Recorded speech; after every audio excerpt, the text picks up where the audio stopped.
Kritikal ang isang 17 anyos sa dalagita matapos magtamo ng 20 saksak sa kanyang likuran at leeg. Ang suspect na isang 17 anyos din na dalagita, nagawa lang daw ang krimen dahil sa matinding inggit. Sa investigasyon, lumalabas sa planado umanong krimen. Labis naman ang pagsisisi ng suspect na naharap ngayon sa reklamong frustrated murder. Samantala, wala pong pasok ang mga estudyante sa Apolonio Samson Elementary School sa Quezon City ngayong araw matapos matupok ng apoy ang bahagi ng kanilang paaralan kagabi. May 20 bahay din ang naapektuhan ng sunog. Ang report mula kay Mav Gonzalez. Mag-alas 6 ng gabi nang gulatin ang mga taga-barangay Apolonio Samson ng sunog na nagsimula sa kusina ng isang Evelyn Lagunsad sa Sampaguita Street. Mabilis itong kumalat sa 20 bahay at umabot sa 5th alarm bago naapula alas 6:55 ng gabi. Walang namatay pero 4 ang nagtamo ng minor injuries galing sa sunog, habang tinatayang nasa 40 pamilya ang apektado. Nasa 3 milyong piso naman ang halaga ng pinsala ayon sa Bureau of Fire Protection. Pahirapan daw ang pagresponde dahil maliliit ang kalsada at iisang daan patungo sa nasunog ng mga bahay. Sa bilis ng pagkalat ng sunog, si Aling Luz Viminda, ilang gamit at ang 2 aso na lang niya ang nailigtas. Meron kasi kaming kapitbahay na nagluluto, pumutok yung gasol. Takbuhan ay tao. Ang laki na ng apoy paglabas namin ng bahay, sa likod lang namin. Kwentro ng isang saksi sa mga bombero, minarinig itong pagsabog bago magsimula ang apoy. Damay din sa sunog ang 10 classrooms, bukod pa sa home economics room at ilang laboratories ng Apolonio Samson Elementary School. Yung port natin mag-serve na for the evacuation. Yung clothing po, sa atin po galing barangay din, mga kapitbahay natin tumutulong naman po. And in a while po, baka dumating po yung local government natin. Para sa unang balita, Mav Gonzalez reporting. Umakyat po isang lalaki sa isang flagpole sa Mabuhay Rotonda. Mismong ang lalaki ang umamin na nakainom at gumamit siya ng pinagbabawal na gamot. Narito ang report ni Oscar Oida.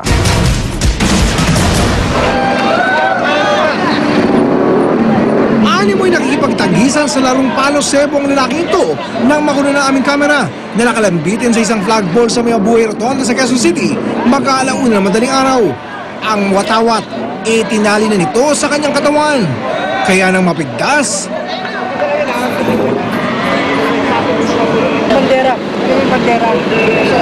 alas 12:30 ng ating gabi nang mamatang umano itong nagwawala at nagtatakbo sa lugar. Tapos bigla na lang umakyat sa flagpole. Nung kinakausap namin, meron daw mahabol sa kanya. Ngayon yung bumaba siya, isa-salvage naman daw siya. Sa pangambang umakyat uli ng poste, minabuti ng mga tanod na dalhin muna siya sa barangay. Pero di naging madali ang lahat, lalo pa't nagpupumiglas ito. Sa puntong ito, nagpasya na ang mga tanod na iposas na ang lalaki.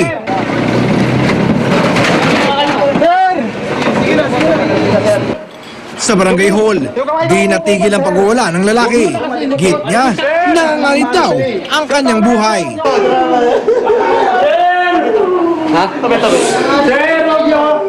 Nang may masmasan, siya na mismo ang nagsabi. Nakagamit daw siya ng ipinagbabawal na droga. Sinabayan pa raw niya ito ng alak. Isa sa problema po, sir. Anong problema? Sa problema ko po sa libing ko po. Saan? Sa kalibing ko po. Kalibin mo? Bakit? Anong problema sa kalibin? Wala lang, sir. Ha? Kasi gusto ko may pagkita sa niya, inaaway kasi ako. Para makatiyak, sa barangay hall muna pinagpalipas ng magdamag ang naturang lalaki. Ito ng balita sa Quezon City. Oscar Oida, reporting. Samantala, good news po para sa mga motorista, nagbawas presyo na naman ang ilang kumpanya ng langis. Simula kaninang hating gabi, nag-rollback ang Petron, Chevron, Shell, Eastern Petroleum, Sea Oil at Flying V ng piso at 20 sentimo kada litro sa premium at unleaded gasoline. Piso at 10 sentimo naman sa kada litro ng regular gasoline at 50 sentimo sa kada litro ng diesel. 35 sentimo naman ang bawas sa kada litro ng kerosene ng Petron, Chevron, Shell, Eastern Petroleum at Sea Oil. 30 sentimo naman ang sa Flying V. May bawas presyo rin sa gasolina at diesel ang PTT Philippines. Kanina namang alas 6 ng umaga, nag-rollback ang Total at Phoenix Petroleum Philippines.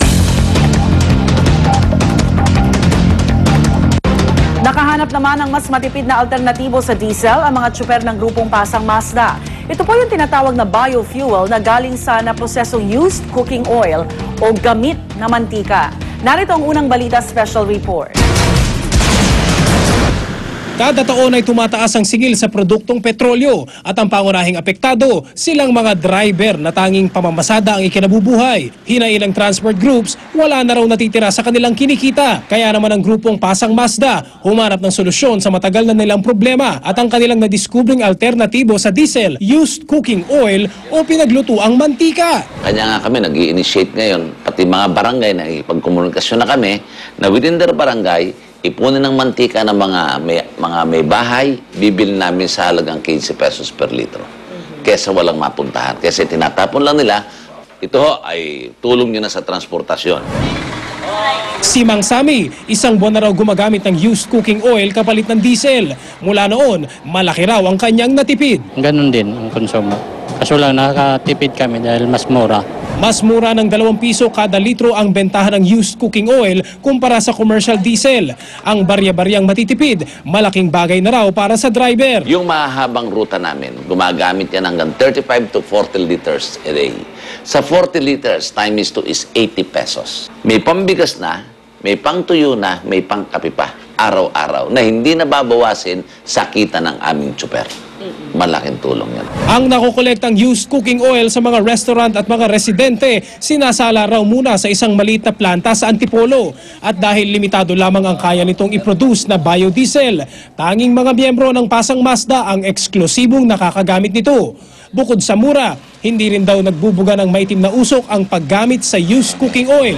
Pero ang Department of Energy, bagamat ikinalulugod ang pagkakatuklas sa alternative fuels gaya ng used cooking oil, nagsabing kailangan daw nila itong suriin. Kung purely po used cooking oil lang, kung malalaman nyo po medyo makapal po, no, yung viscous siya, ibig sabihin na malapot. Iyan ho, kung hindi natin i-testing at malaman kung ano yung kailangang haluin na chemical, masisira po yung sasakyan natin. No? Isinasagawa na ng Department of Energy ang pagsusuri sa used cooking oil bilang alternative fuel at bibilang raw ng 5 buwan bago lumabas ang resulta. Kung papasa sa Philippine National Standards at mapapatunayang ligtas gamitin, susuportahan daw ng ahensya ang malawakang paggamit dito.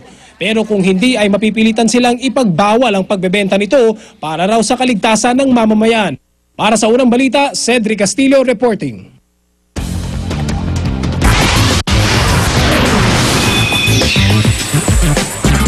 Kahit nasa ospital si Dolphy, tuloy pa rin ang Father's Day celebration para sa Comedy King. Nag-tweet pa nga ang kanyang partner na si Jaja Padilla ng wall decor na gawa raw ng kanilang anak na si Zia. Masaya ring ibinalita ni Eric Quizon sa GMA News na bumubuti na ang lagay ng kanyang ama. Sa katunayan, inalis na ang ventilator na nagpo-pump ng oxygen sa lungs ng Comedy King. Sa ngayon ay under observation pa rin daw si Dolphy mula nang makonfine ito noong 1 linggo. It's all good signs at the moment. So, kaya ngayon, ang pamilya Quizon, medyo nakakahinga na ulit kami kasabay ng daddy namin. Samantala, niregaluhan ni Katy Perry ang kanyang latest love interest na si Robert Ackroyd ng isang vintage na gitara. Maliban sa halagang mahigit $35,000 o mahigit 1.4 million pesos, very vintage daw ang gitara. Kaya naman labis na natuwa si Robert na guitarist ng isang indie rock band. Sa ngayon ay abala rin si Katy Perry sa pagpapromote ng kanyang upcoming 3D film na ipalalabas sa July. Stay tuned mga kapuso, meron pa ako mga chika mamaya sa aking pagbabalik. At ang hirit namin mamaya, isang polis inaresto matapos umano manggulpi ng security guard sa isang bar sa Quezon City. Exclusive SUV at jeep nagsalpukan sa Meralco Avenue, Pasig. Abangan yan at iba pa sa unang balita mamaya.